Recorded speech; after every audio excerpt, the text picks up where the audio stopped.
Hello बच्चों, कैसे हो। आज का हमारा नया टॉपिक है बायोट-सैवर्ट्स लॉ। अभी तक हमने पढ़ा था motion of charge particle in magnetic field या force due to a moving charge. आज हम पढ़ रहे हैं एक करंट की वजह से, एक करंट कैरिंग वायर की वजह से मैग्नेटिक फील्ड। ठीक है, तो मैग्नेटिक इफेक्ट ऑफ करंट, एक करंट की वजह से magnetic field, magnetic effect of current. उसमें सबसे पहला टॉपिक बायोट-सैवर्ट्स लॉ। क्यों?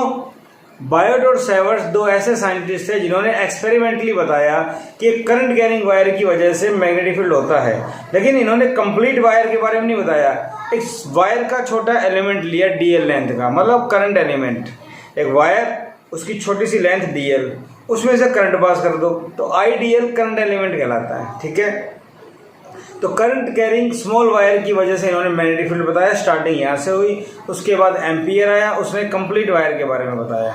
एक करंट कैरिंग वायर की वजह से मैग्नेटिक फील्ड, और कैसे क्या उसकी एप्लीकेशन होती है वो सब हमें देखना है। तो आज हम बेसिक पढ़ेंगे बायोट-सैवर्ट्स लॉ होता क्या है, ये क्या बताता है, फील्ड आएगा और उसकी डायरेक्शन कैसे आएगी। बायोट और सैवर्ट्स का जो लॉ है इसको लैप्लेस लॉ भी बोलते हैं।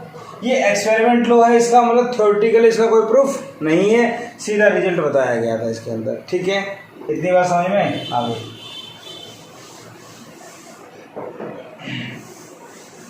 ये सीबीएसई पॉइंट ऑफ व्यू से भी काफी इंपॉर्टेंट है, कभी कभी 2 नंबर में क्वेश्चन आ जाता है। ठीक है, सबसे पहली बात आती है करंट एलिमेंट। करंट एलिमेंट क्या होता है? It is the product of current and small length element.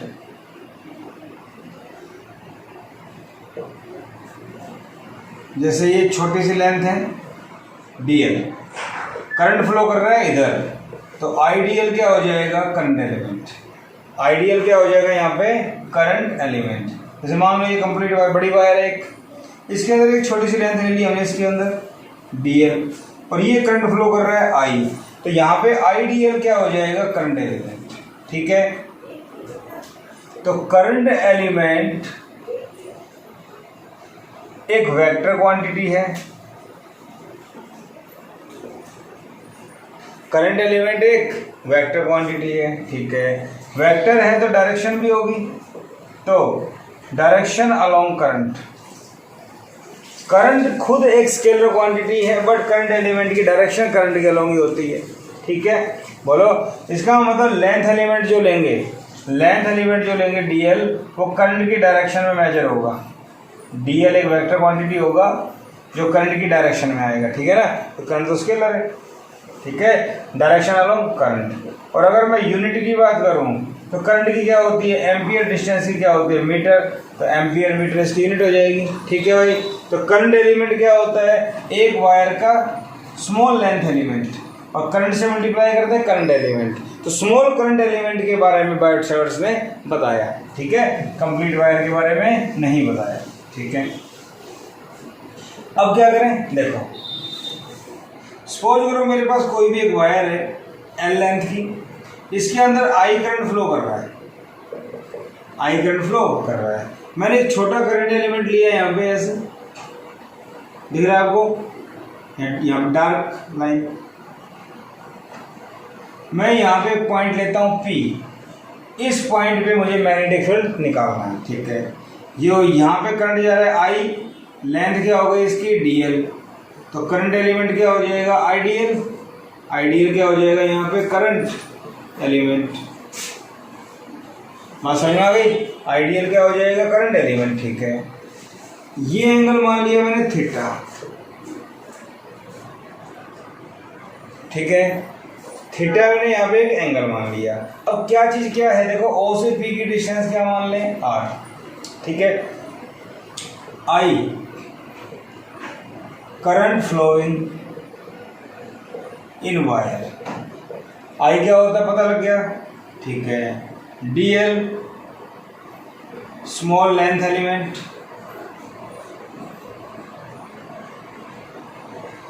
IDL क्या कहलाएगा? Current element. ये भी ठीक है भाई। आर आर क्या कहलाएगा, डिस्प्लेसमेंट वेक्टर या पोजीशन, डिस्प्लेसमेंट वेक्टर ज़्यादा सही रहेगा, displacement vector from current element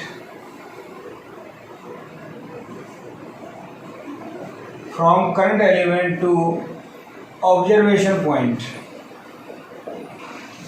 current element से ऑब्जर्वेशन पॉइंट की डिस्प्लेसमेंट वेक्टर आर। ठीक है भाई। थीटा, थीटा क्या है, angle between current element and displacement vector.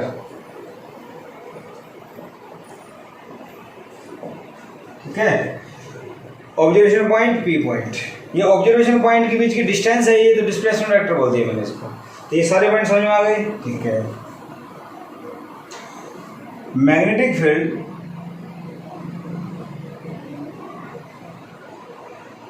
Due to current element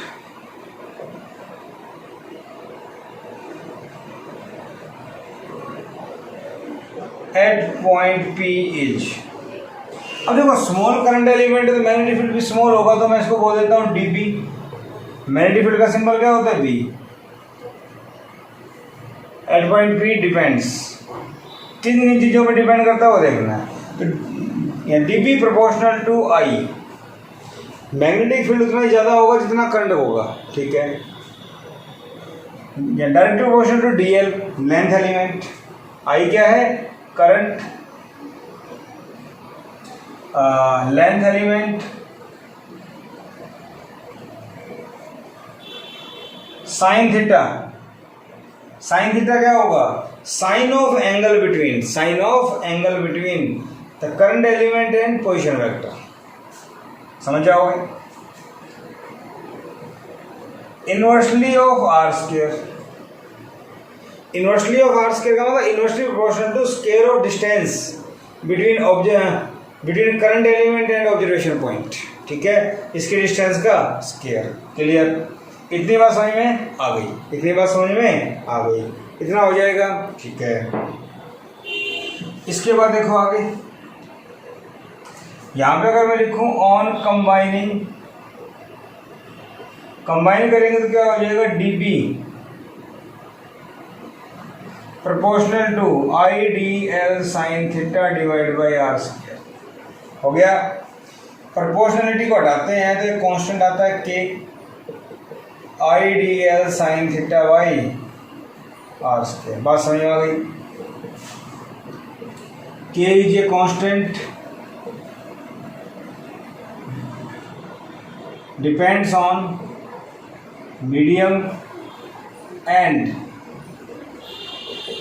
system of units, medium और सिस्टम ऑफ यूनिट्स पे depend करता है। इतनी बात समझ में आ गई, मीडियम और सिस्टम ऑफ यूनिट्स के ऊपर डिपेंड करता है। ठीक है, इतनी बातें मुझे समझ में आ गई। ठीक है भाई। फॉर एसआई सिस्टम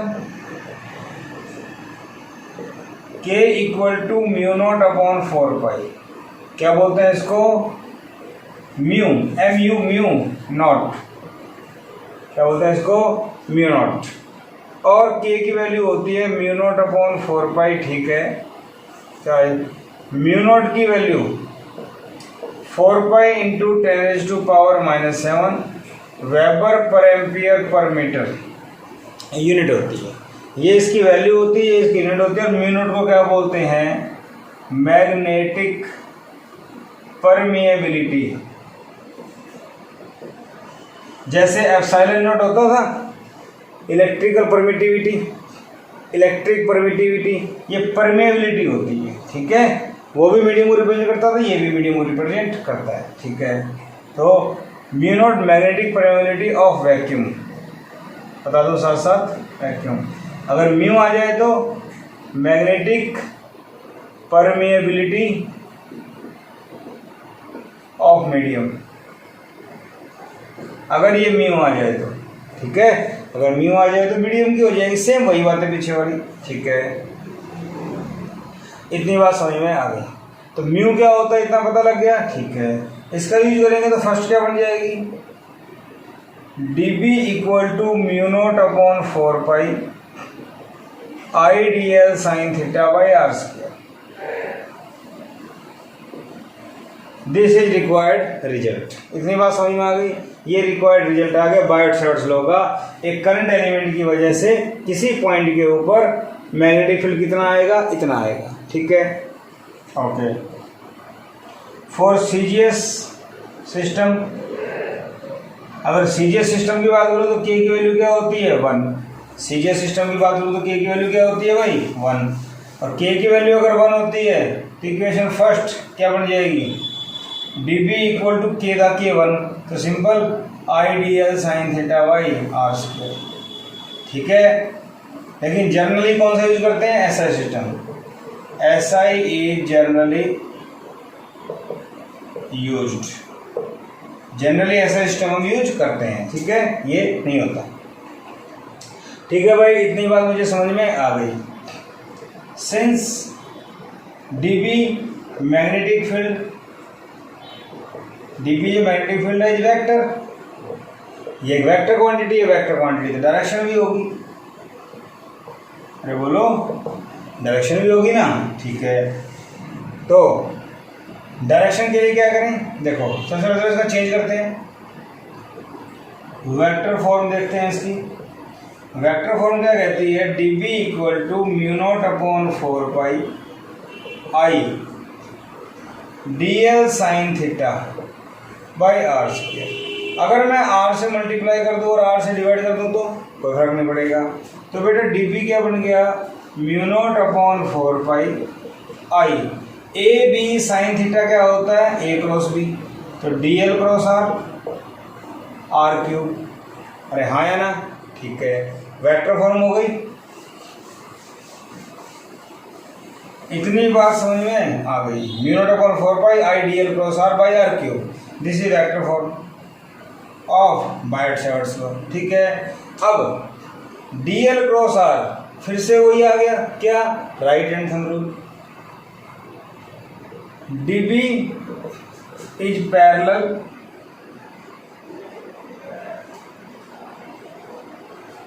और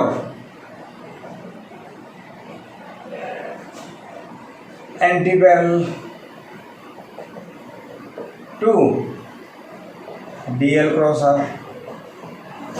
dB जो होता है वो DL क्रॉस आर की जो डायरेक्शन आएगी उसके पैरेलल या एंटी पैरेलल होगा, वो डिपेंड करता है ये आगे पीछे किधर है, ठीक है ना, okay. And given by right hand thumb rule, right hand thumb rule से इसकी डायरेक्शन देखें, इतनी बात। और dB is perpendicular to DL, dB perpendicular to R। जो मैग्नेटिक फील्ड आएगा वो जो करंट एलिमेंट DL है इसके परपेंडिकुलर होगा, और जो ये R आया था पोजीशन वेक्टर इसके भी परपेंडिकुलर, तो dB R के परपेंडिकुलर, dB DL के परपेंडिकुलर, इसका मतलब dB DL और R का जो प्लेन है उसके परपेंडिकुलर, तो ये DL R इस प्लेन में है, तो मैग्नेटिक फील्ड या तो आउटवर्ड आएगा या इनवर्ड आएगा, बस समझ में आ रही है। dB is perpendicular to plane of DL and R। Cross product I think आपको आता होगा कैसे यूज करते हैं, जो भी वेक्टर आता है वो A क्रॉस B, A और B के प्लेन के परपेंडिकुलर होता है, A के भी और B के भी, ठीक है। इतनी बात समझ में आ गई, ठीक है, ओके, इतनी बात आपको समझ में आ गई, ठीक है। अब डायरेक्शन चेक करें, तो हमारा डायग्राम दोबारा बना लेते हैं, आप लोगों ने बना रखा है पहले से, ये आइडियल था, हमने ये R लिया था, थीटा था, याद आ रहा है। तो राइट हैंड थंब रूल क्या कहता है, ये DL क्रॉस R, DL किधर है, इधर, DL जो एलिमेंट है वो कहाँ है बेटा, ऊपर की तरफ, R किधर है, इधर, तो DL से R की तरफ जाओ, DL इधर ऊपर की तरफ, R इधर, तो DL से R ऊपर से नीचे, अंगूठा कहाँ जा रहा है, थंब कहाँ जा रहा है, अंदर, इसका मतलब मैग्नेटिक फील्ड इनवर्ड, ठीक है। अब लिख सकते हैं मैग्नेटिक फील्ड इज इनवर्ड, ठीक है, by right hand thumb rule. Magnetic field अंदर की तरफ होगा राइट हैंड थंब रूल की वजह से। इतनी बात समझ में आ गई। राइट हैंड थंब रूल आपको लगाना आता है, इनवर्ड मैग्नेटिक फील्ड आएगा। ठीक है, बहुत अच्छे। आपको याद होगा मैंने बताया था कि अगर दो वेक्टर में एंगल 90 हो तो Fleming left hand rule, otherwise अगर एंगल 90 से कम है, कोई थीटा है, तो फ्लेमिंग राइट हैंड रूल या right hand thumb rule, sorry right hand thumb rule use करते हैं। ठीक है, फ्लेमिंग लेफ्ट हैंड रूल जब एंगल 90 हो, या फिर right hand thumb rule use करते हैं। इतनी बात समझ में आ गई। तो मैग्नेटिक फील्ड की डायरेक्शन का पता लग गया, फॉर्मूला पता लग गया। ठीक है, इतनी बात समझ में आ गई। ओके, ये सीबीएसई में आ जाता है कि what is Biot Savart's law and write the formula. तो डेफिनेशन दे दो। डेफिनेशन क्या बनेगी? The magnetic field due to a current element at a point is given by this. Formula लिख दो, फिर उसको वेक्टर फॉर्म में लिख दो। ठीक है, अब इसको और मॉडिफाई करें इन terms of current density. Current density पता है क्या होता है? जे। तो करंट डेंसिटी में क्या करेंगे? देखो dB mu naught upon 4 pi, ठीक है, I D L cross R by R होता है। ठीक है, आई डी एल लेके चलते हैं, आई डी एल। तो आई डी एल मैंने लिया, ठीक है, एरिया से मल्टीप्लाई, एरिया से मल्टीप्लाई। ठीक है भाई, ओके। करंट अपॉन एरिया क्या होता है? Current density. अरे current upon area current density, area into length क्या होता है? Volume, volume element. ठीक है, तो आईडीएल था ये बन जाएगा। ठीक है, तो ये क्या बन गया मेरे पास? डीबी वेक्टर फॉर्म है ना, तो mu naught upon 4 pi IDL, IDL की जगह क्या आ गया? जे क्रॉस आर, बाहर क्या आ गया? DB divide by R cube. अरे हाँ या ना, जे क्या है? करंट डेंसिटी, डीवी क्या है? Volume element. नहीं समझे? ये मेरे पास वायर थी, इस वायर की थोड़ी सी मोटाई ले लें, तो ये डीएल लेंथ है और ये इसका एरिया है, तो वॉल्यूम क्या बनेगा इसका? एडीएल। एडीएल क्या बन जाएगा इसका? वॉल्यूम। समझ रहे हो ना? तो करंट डेंसिटी टर्म में ये फॉर्मूला बन जाएगा। ठीक है, in terms of charge motion, मतलब चार्ज एंड वेलोसिटी। ठीक है, या बोल देते हैं magnetic field due to a moving charge. बात समझ आ रही है? Magnetic field due to a moving charge. तो देखो फिर से वही बात है, dB equal to mu naught upon 4 pi I D L cross R by R cube. ठीक है, बात समझ में आ गई? ठीक है, नाउ आई डी एल, आई क्या है? करंट। करंट क्या होता है? चार्ज के मोशन की वजह से। तो मैं क्या लिख सकता हूँ? क्यू चार्ज फ्लो किया dt टाइम में, क्यू बाई डी टी कर दूँ, ये D L, Q D L by D T, D L by D T, change in length by time क्या होता है? वेलोसिटी। अरे हाँ या ना?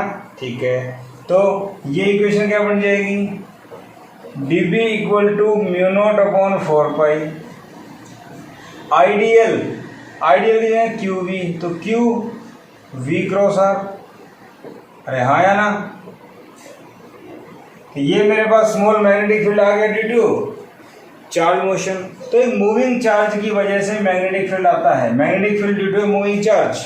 तो मूविंग चार्ज की वजह से मैग्नेटिक फील्ड, कभी कभी क्वेश्चन पूछ लेते जेई वाले, बच्चे कंफ्यूज हो जाते हैं क्या हो गया। ये बहुत इंपॉर्टेंट है, बहुत इंपॉर्टेंट है, जेई के लिए, नीट के लिए क्वेश्चंस पूछ लेते हैं यहाँ से। ठीक है, कुछ नहीं करना, फॉर्मूला ध्यान रखना है और डायरेक्शन वगैरह वही कंसेप्ट। ठीक है, इतनी बातें मुझे समझ में आ गई। इसके बाद ये था स्मॉल मैग्नेटिक फील्ड। अगर आपको टोटल निकालना हो तो क्या करें? देखो, B integral mu naught upon 4 pi I D L cross R by R cube. ठीक है, बात समझ में आ गई? ओके, इसी टाइप से mu naught upon 4 pi, IDL की जगह मैंने क्या लिखा था, J cross R D V by R cube, ये भी फॉर्मूला आ जाएगा। बट आपको टोटल मैग्नेटिक फील्ड चाहिए ना, टोटल मैग्नेटिक फील्ड इंडिकेशन से आ जाएगा। और mu naught upon 4 pi Q V cross R जो हमने अभी अभी पढ़ा by R cube, velocity of charge particle, तो यहाँ से आ जाएगा।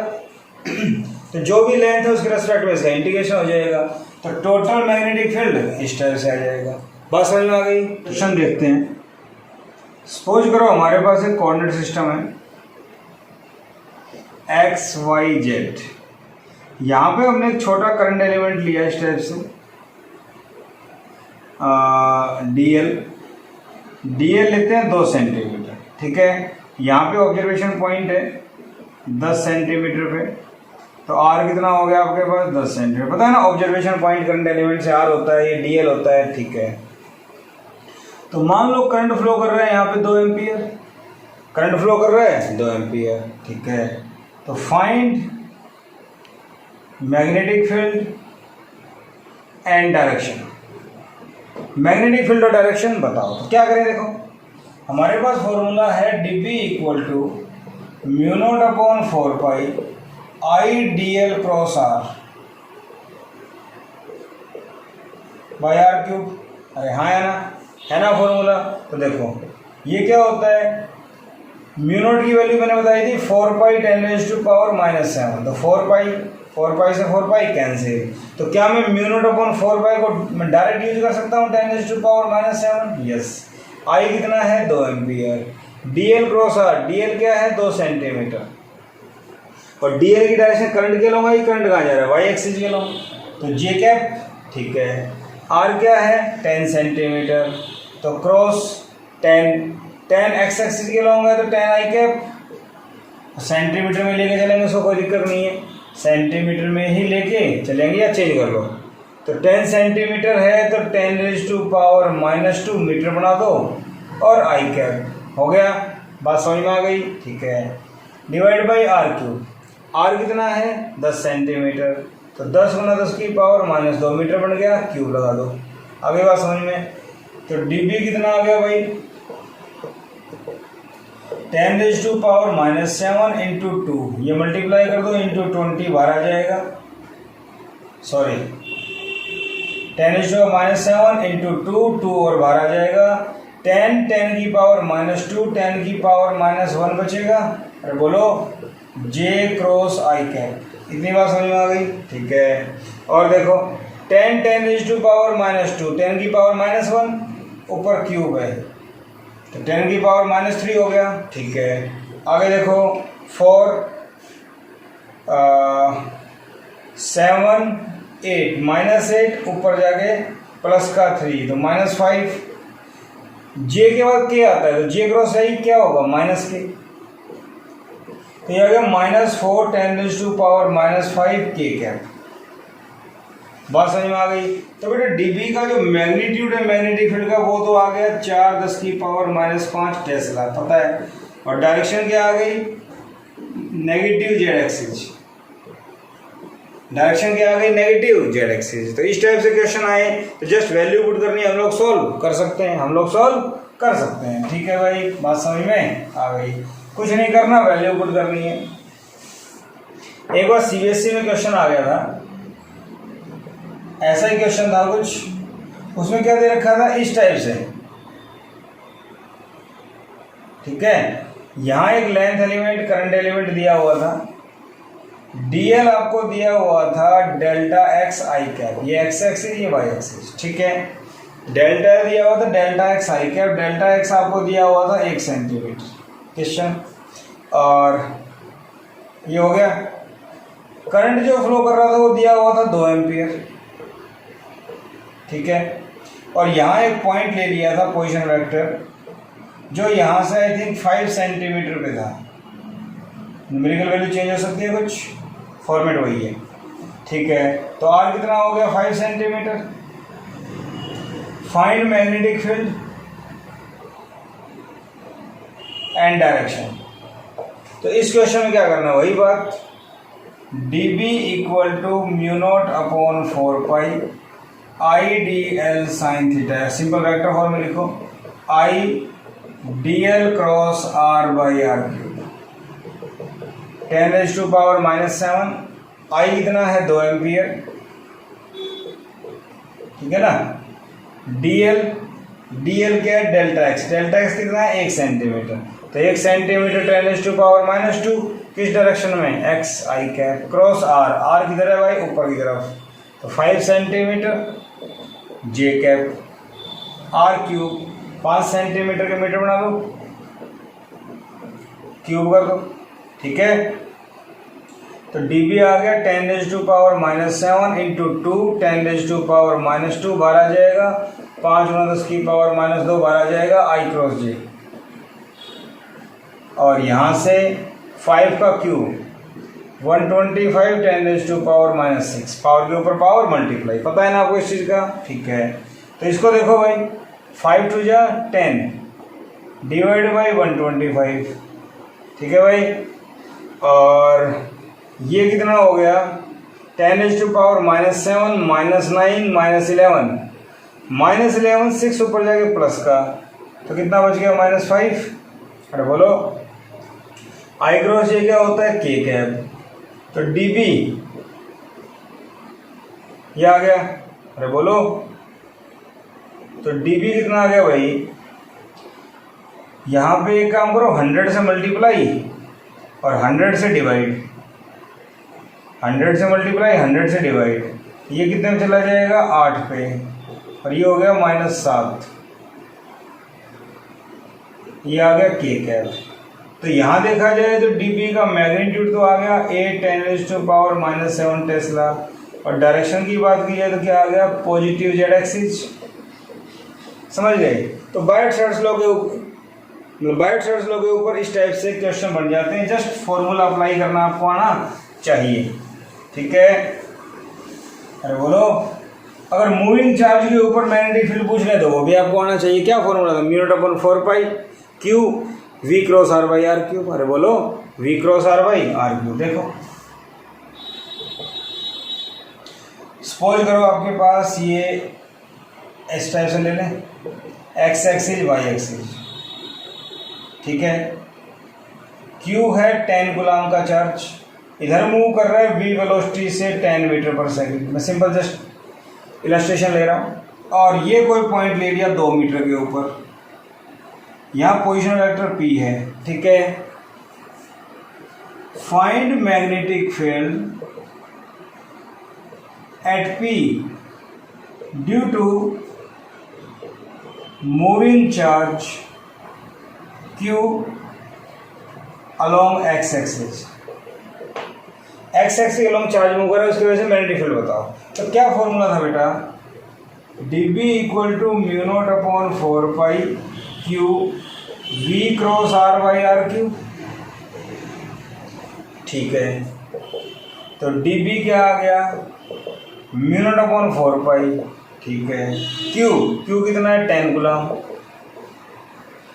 v क्रॉस आर, v कितना है 10 आई कैप, एक्सेस के लॉन्ग है, आर क्या है ऊपर की तरफ, तो 2 J cap by R cube, R कितना है 2, अरे आर है ना, ये 2 का क्यूब कितना होता है 8, तो ये हो गया 10⁻⁻7 10 10 2 आई 8, आई क्रॉस जे क्या होता है के कैप, कितना आ गया भाई 4, 100 को 4 से करोगे तो कितना आ जाएगा 25, तो 25 10⁻⁻7 के कैप। तो मूविंग चार्ज की वजह से निकाल लो, अरे बात तो वही है मेरे भाई। तो यहाँ से अगर देखा जाए तो मैग्नीट्यूड कितना आ गया 25 10⁻⁻7 हो गया टेस्ला, और डायरेक्शन की अगर बात करें तो पॉजिटिव जेड एक्सिस। तो मूविंग चार्ज की वजह से मैग्नेटिक फील्ड निकालना हो, करंट कैरिंग वायर की वजह से निकालना हो, बात एक ही होती है, थोड़ा फॉर्मूला चेंज हो जाता है। तो बायट-सावर्ट्स लॉ क्या होता है, कैसे होता है, मैथमेटिक्स समझ में आया, फॉर्मूला याद करना, कुछ चीज़ नोट करने वाली है। क्या it is applicable for symmetrical current distribution.